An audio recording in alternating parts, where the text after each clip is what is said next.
Okay. Hello and welcome to yet another episode of PhD the Philosophical Drama, Season 3. I'm Amogh, and today we are going to talk about a theme, a topic that's very close to all of us actually. Uh, we as a community, as a world population, we have faced a dreading pandemic for the last 2.5 years. And in this tough time, people were trying to, cope up with this tough situation. But there were some who were trying to take up new challenges, and it was definitely something way more different and difficult than taking up those challenges in normal times. And it reminds me of a quote by Martin Luther King Jr. I quote here: "Our very survival depends on our ability to stay awake. Our very survival depends on our ability to stay awake, to adjust to new ideas, to remain vigilant, and to face the challenge of change." And someone who took this challenge of change is a guest on our show today. His name is Phillippe, and he's a graduate student at EPFL Switzerland. And he joined the PhD program in EPFL Switzerland right amidst the pandemic in the year 2020. And today he's here with us to share his story of how he took up this challenge and what all other challenges that he faced during the entire process. So let me add him in and know his story.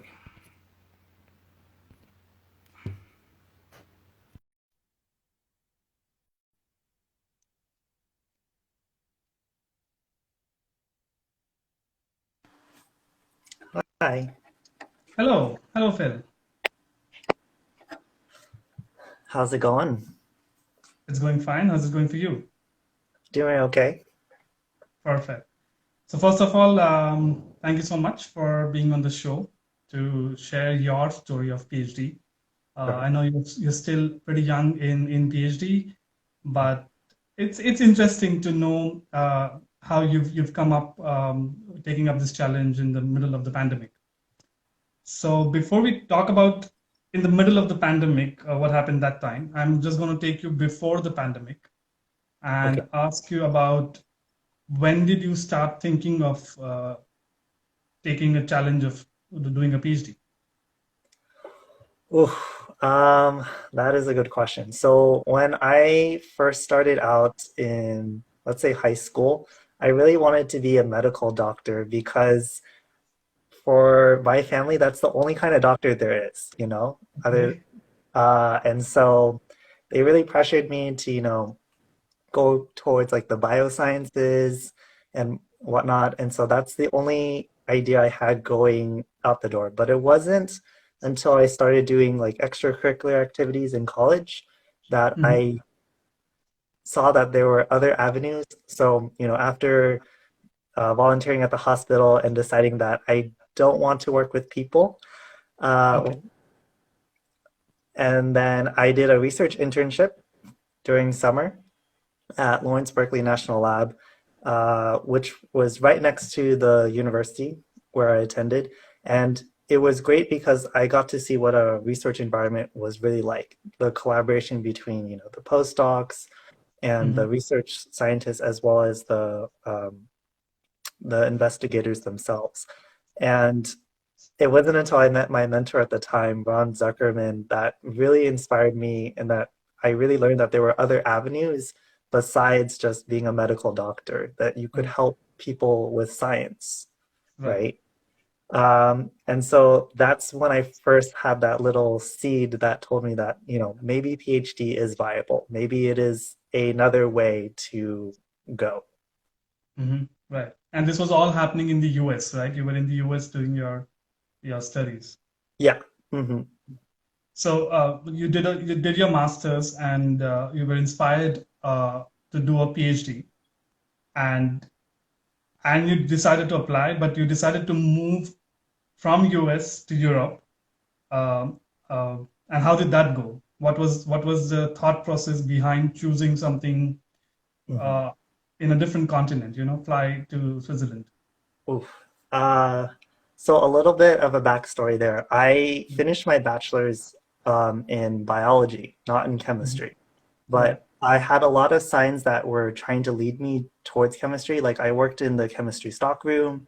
I was part of a chemistry fraternity. I'm not sure if that exists outside of the US, actually. Okay.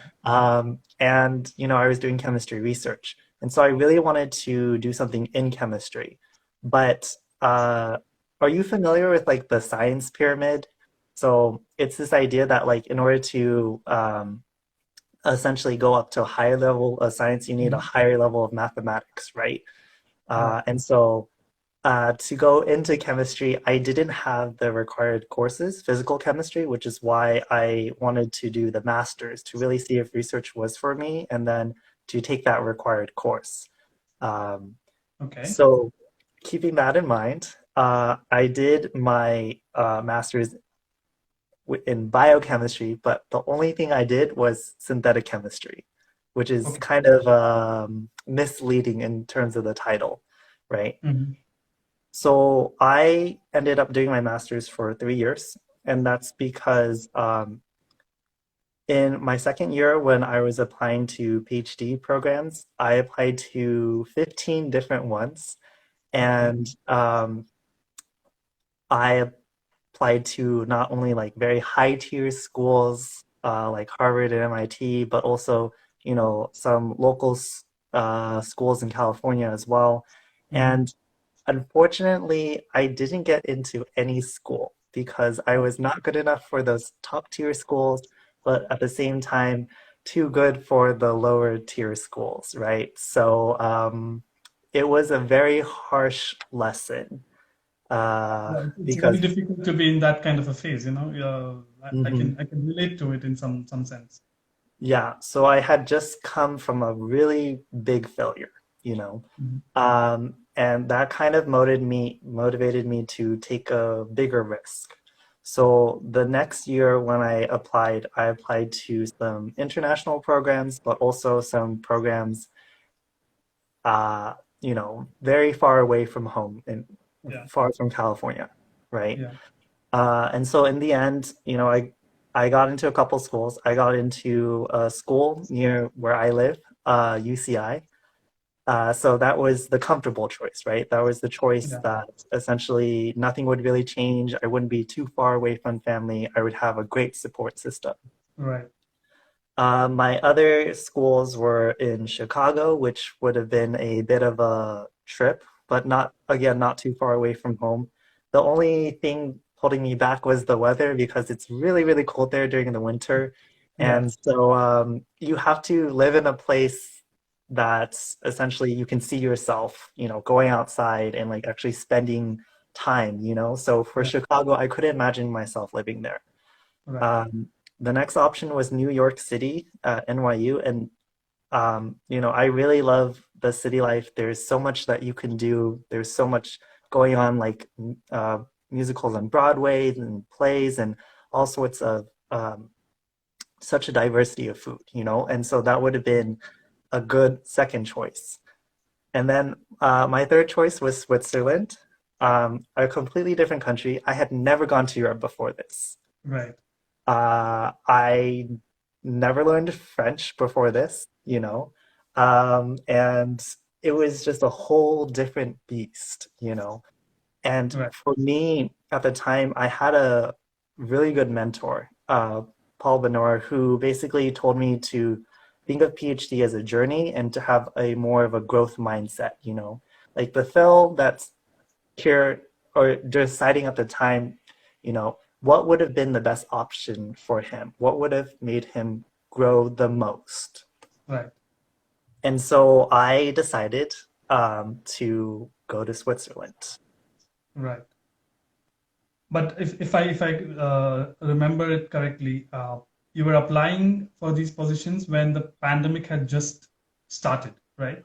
No, I had just gotten accepted to some of these positions. So I Okay. was literally visiting schools. I was literally in New York, visiting NYU right before the pandemic hit, and the airplanes were sorry, the flights were starting to like shut down and everything. Yeah. Because I was supposed to go from there to Madison, Wisconsin to visit another school, Okay. and they canceled the visit Right. because of the pandemic. And so I had like in 4 hours, I had to figure out how to get back home to California before all the flights closed. Right. Right. So uh, yeah, I wasn't applying to programs. I had already been accepted to programs. I was just deciding and visiting schools at that point. Right. Okay. Okay. But then now you decided Switzerland. You decided to come to a very renowned institute, EPFL. But the joining was somewhere at the beginning of winter in 2020. Um, Yeah, uh, in September, October. Yeah. yeah, yeah, and there was a second wave going on all over Europe, Yeah. and the flights were getting cancelled, and it was not easy. So take me through the mentality that you had, or the thought process that you were having, because you said you never traveled to Europe ever before in your Mhm. life, and you have to travel to take a position as a PhD student in Europe amidst the Yeah. pandemic. If I remember, nobody was going to be able to come and receive you at the airport. You were supposed Yes, to exactly. directly land into quarantine. How did that phase go for you? Ooh, okay. So finding a flight to go to Europe was very, very difficult because no one was flying at the time. Or if they were flying, it was basically like $4,000 for a one-way trip. Right. And I definitely did not have the money to Mm. do that at all. So as the pandemic went on and they were developing the vaccine for it, as the news came out, uh, the flights started to become more commonplace, especially because Mhm. a lot of, I guess, businesses rely on international travel. And so I managed to get one flight um, from, I had to do two layovers. So one flight from California to Boston, then Boston to Lisbon, and then Lisbon finally to Geneva. And it was really long. I think in total it took more than 24 hours of flying and layovers. Um, and for me, when I fly, I cannot sleep at all. So that was a completely stressful, very tiring journey. And Yeah, then when I arrived in Geneva, everything was in French. And I I tried doing Duolingo, but that was not sufficient to be able to communicate where I needed to go, especially with two giant suitcases and a large box, which was basically my whole life, right? yeah, yeah. Um, so I managed to finally take a taxi somehow, give them the address where I needed to go, and I got there to the apartment 40 minutes before I could actually check into the apartment. So I had to literally wait outside with all of my luggage before I could go in. Oh, okay. So it was off to like a very rough start there. Yeah, yeah. Sorry, I think I missed the second part of your question. No, yeah. I mean, and then you were straight into quarantine Yeah, because yeah. quarantine rules were still on, and spending the first 2 weeks of your new phase in quarantine is kind of tough, right? Because you don't really have resources. Mhm. No great help can be given to you by your lab members and in the new place or anyways. So how was Yeah. that phase, and how was it joining as well? Let's move to that part as well, like the quarantine and the joining part to the lab. Okay, so the quarantine was 10 days consecutively, and it was very difficult because there was a bit of a culture clash. So one, I ordered food through like Uber Eats Mhm. or other apps, and so they managed to deliver. Um, Needless to say, the food was a little bit not as tasty as the ones I would Mhm. expect in the US. Yeah. Um, and then I also had to learn the harsh truth that everything is closed on Sundays. I cannot order food on Sundays. Right. So that was a little bit troubling there in Yeah. terms of ordering food. But I think it allowed me to have a good sort of mind reset to one, like really recover from the jet lag and sort of change my mentality to start to get ready for, actually going to lab and meeting people. Right. Um, so while the quarantine wasn't that great, I think it was a good reset for me. That's good. That's good. You got that space to really not, I wouldn't say settle down, but in some sense, prepare yourself for the next challenge. Exactly. Yeah. And then my first day here was also a challenge because navigating the campus is like a maze. When you've never been to a place before, everything kind of feels the same. Yeah. And then the other issue was that all the buildings were like closed off. Like you Mhm. needed card key access to get inside of the building. So I couldn't figure out how to get inside to meet my boss at like 9 a.m., right? Like I'm Yeah. trying to like have a good first impression with my new boss, right? So I Yeah. can't be late. And then, I was struggling. I was asking people, if they could let me in English because my French still wasn't good enough yet. Um, and so I finally managed to get in towards the lab. And, it was strange because, everyone was wearing masks. And so I couldn't really tell who was who. Like, I recognized some voices. Like, the Right. first person I ever met or talked to was Chloe. And, like, I recognized her even with the mask on. I was like, hey, I recognize you. At least I recognize your voice. And then, Yeah. it was nice to meet her. And then a whirlwind tour after of safety meetings and whatnot, I had technically officially started my PhD.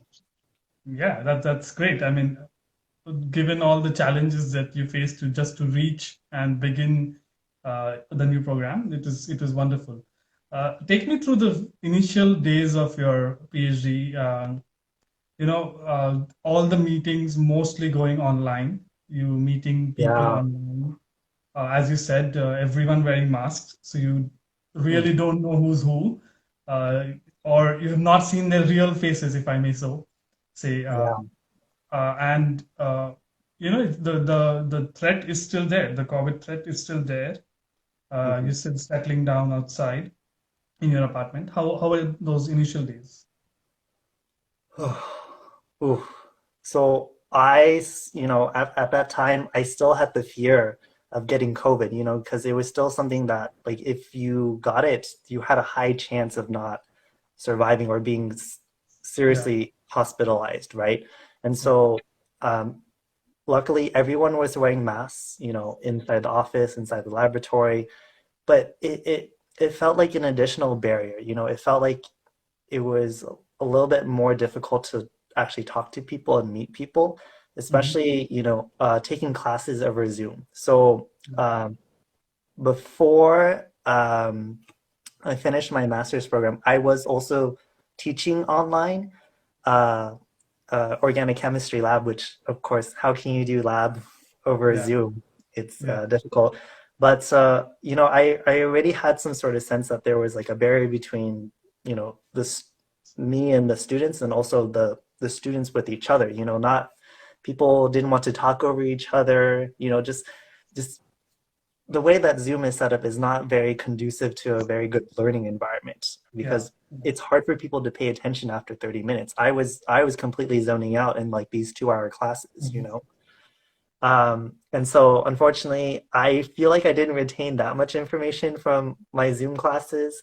But at the same time, it gave me a little bit more sense of normalcy, rather than, just learning from like a textbook or just mhm, learning from a lecture, at least seeing that people, when they turn on their video cameras, that there are real people behind these yeah, black screens with names. yeah, And yeah, so, unfortunately, it made it very difficult to make friends, outside of lab.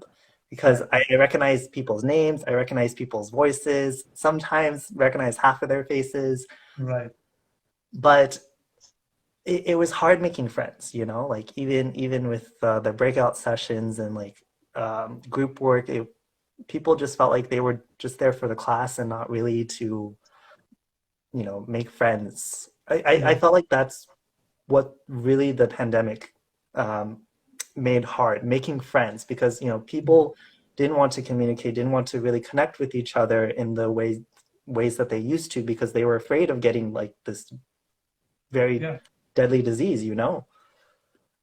so I can relate to it very well, because like there was a time when people were really avoiding face-to-face yeah, contact in a way, you know.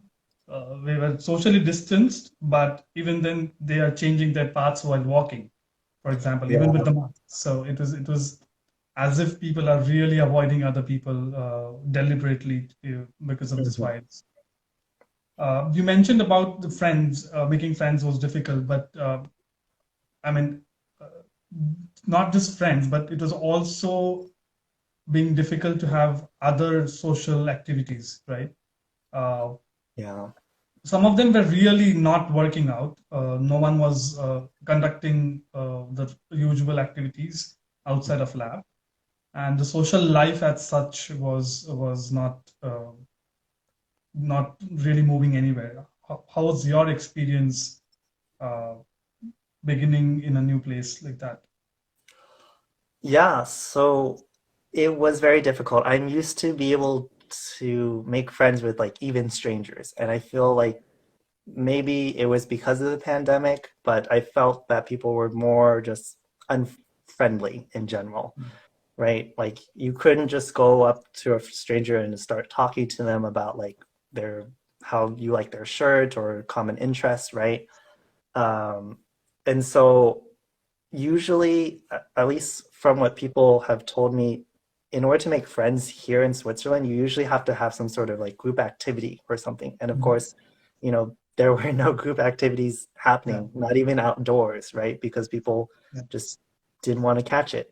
And so it turns out that I wasn't the only one feeling this. There was a large Zoom meeting, basically with the all the PhD schools, and any PhDs who wanted to join in on this what we call town hall Mhm. could. And the major complaint that was lodged to the administration was that we felt very isolated, we felt very alone. There weren't resources to really help us get through the whole mentality change of the pandemic. And for PhDs like me who moved here, having no connections or no prior community here, we felt like we were going at it alone, like these mavericks that had no place to belong. And so it really made a lot of people feel like they didn't belong here in the PhD, which Right. is why I felt like at least the cohort that I came with, like it was very small. It was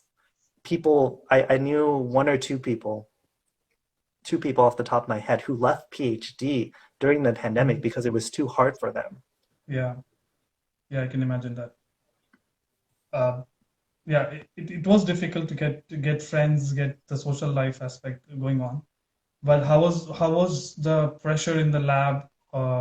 You're starting new projects, and I mean, of course you're trying to find out new ways of doing things. You're not really a super trained like researcher. You're still in the beginning phase. Yeah. Uh, what was that part? Was it because I'm also talking from the mental health point of view, Hmm. because of this all feeling of isolation and lack of social life. Yeah. Do you think it made it more difficult to really concentrate on your work in the lab? Oh, no, I definitely agree. So I think for me at least, coming from like a synthetic chemistry background and then trying to do more of this biochemistry, biology work, it not only did I have to like change the way that I think, but I was, you know, being trained on these new techniques and trying Mhm. to understand them. And it was very difficult for me to really focus on like being productive, right? Yeah. When, I had so much fear about, getting COVID, and also focusing on my own personal health and my mental health, uh, Yeah. which, you know, in those days was really limited to me just taking walks every single day, right? Mhm. Yeah. Um, Still not having that social aspect either.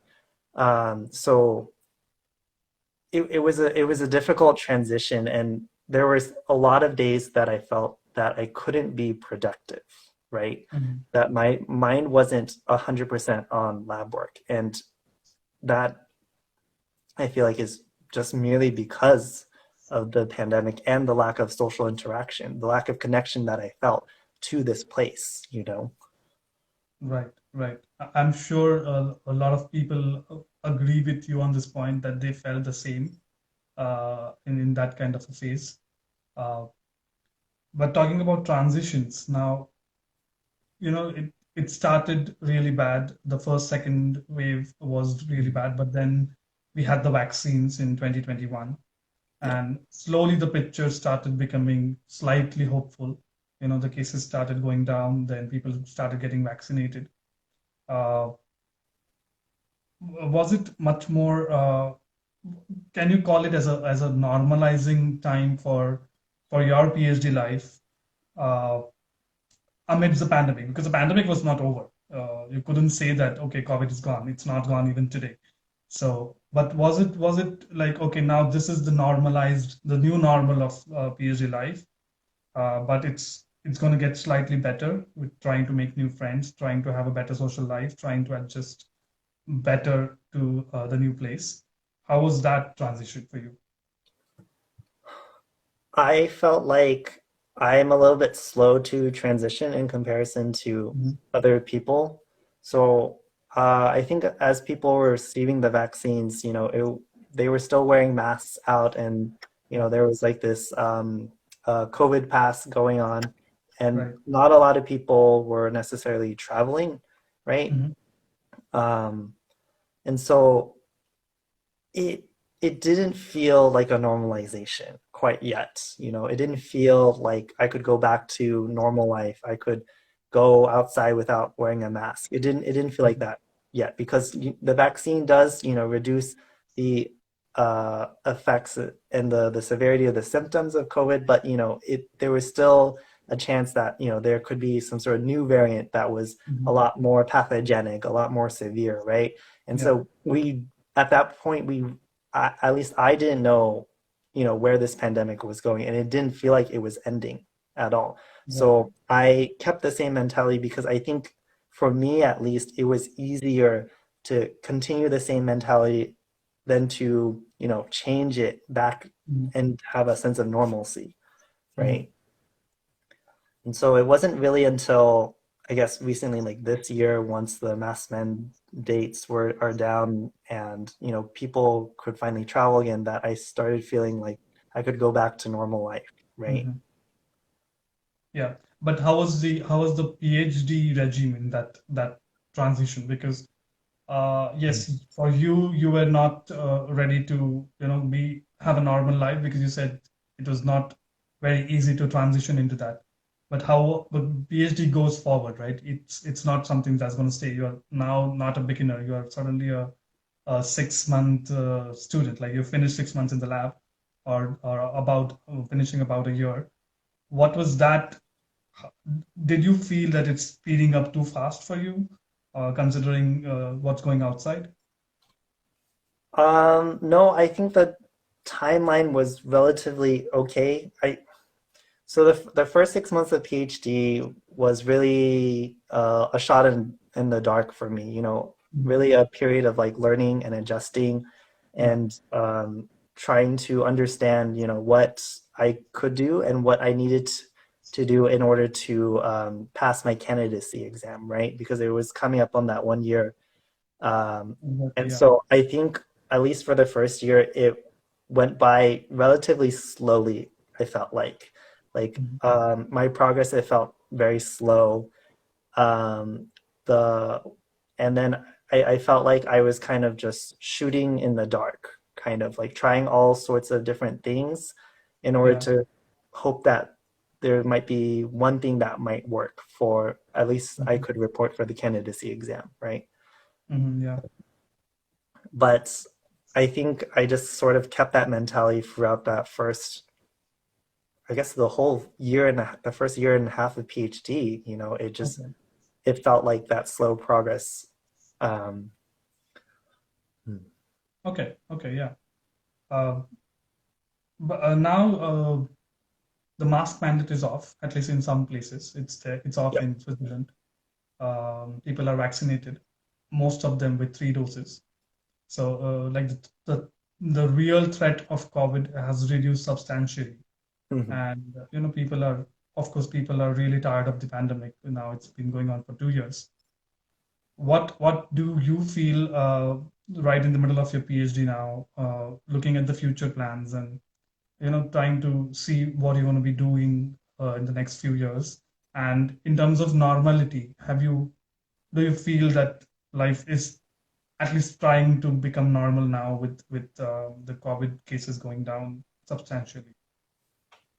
Yeah, I think it's starting to feel more normal. Like I feel a lot more comfortable going out into public without a mask. I've been going to rock climbing gyms without a mask, right? And so it's finally starts to feel like normal life before the pandemic. Mhm.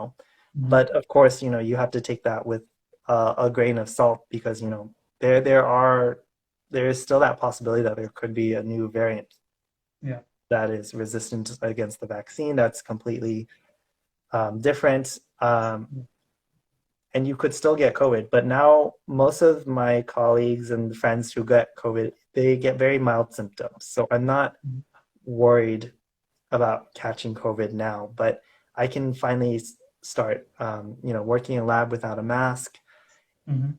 right? I can finally go and see my friends and, hang out with them without a mask. Yeah, It finally feels normal, but there's that little fear in me that maybe there's like a COVID part two, a new virus or a new variant, and then all of a sudden it goes back to what it was 2 years ago, right? yeah, yeah. That fear will always stay in the corner of everybody's mind. I think that there's a slight chance that it just comes back and we face the same situation again. That was very intense to know what your story is like, and but before I let you go, just to wrap up, Mhm. uh, starting from the US, trying to take up a new challenge of PhD amidst the pandemic, uh, and now where you see yourself right now, uh, how has the philosophical journey been? Because Mhm. as you said, the 10 days of quarantine helped you to reset yourself for the new journey. I think the entire phase of the pandemic has reset us in a way to tackle different challenges in the future and Mhm. tackle them even better. So in uh, your way of looking, what was your philosophical journey in these last 2 to 3 years? Oh, that's such a large question, but of course, Yeah, this is the PhD, the philosophical drama, right? So you gotta exactly. ask the philosophical questions. I I'm not sure if this is necessarily a philosophy, but I look back 2 years ago and I see how much I have grown. Like I am not completely fluent in French, but enough so that I can understand and communicate with people. I feel like I know Switzerland more so now than before. I feel like I have a good control of like my time management, and I have wonderful flatmates and wonderful friends that really support me. I have this community now, or at least I Right, built a community by having these coffee hours and social events here. right. um, and so yes, it feels a lot more normal. Yes, I definitely see the amount of growth that I've undergone, and but in terms of a philosophy, I don't know if I could put it into words. Okay. I think I think at least, to not be afraid of taking challenges, right? To always Mhm. think of it as, you know, as how can I grow from this, right? What can Right. I learn from this? And that even in the middle of a pandemic, you can relocate yourself to a country where you don't know the language and you can survive, Yeah. right? But at Yeah. the end of the day, it's a story about the resiliency of humanity and our willingness to survive and overcome a lot of adverse situations, right? Right. Right. That's wonderful philosophy. You said you don't really know if you can talk about philosophical point of view, but that's wonderful philosophy. And as I started the show with the quote from Martin Luther King, yeah, you just take up a new challenge every time you see yourself in a difficult situation. Yes, pandemic was one big situation to handle, and we have grown, and that's wonderful to know. And on this note, and this wonderful philosophy that uh, you shared of the way you look at life, thank you once again for being on the show and sharing your wonderful journey so far. And all the best for your future years in PhD. I'm sure you will need much more strength and much more endurance to uh, take this new challenge. Yep. 2.5 Thank more you once again. years. Yeah, thank you once again. Yeah, no problem. See you later. See Bye. you.